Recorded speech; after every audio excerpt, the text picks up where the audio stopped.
কেটে গিয়েছে প্রায় 8 থেকে 9 দিন। স্বাস্থ্য ভবনের সামনে জুনিয়র ডাক্তারদের ধর্ণা চলছে।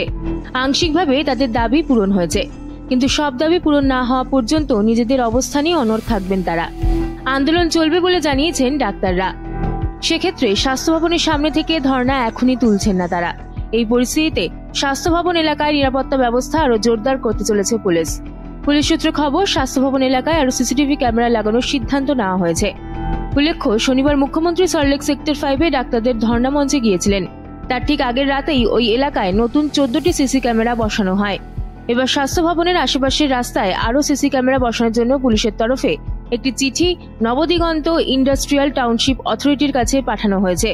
নতুন ক্যামেরা লাগানোর পাশাপাশি স্বাস্থ্য ভবন এলাকায় আগে যে সিসি ক্যামেরাগুলি ছিল সেগুলি কাজ করছে কিনা তাও পরীক্ষা করে দেখা হবে।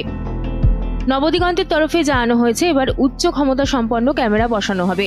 নিরাপত্তার দিকটি মাথায় রেখে automatic number plate recognition camera লাগানো হবে।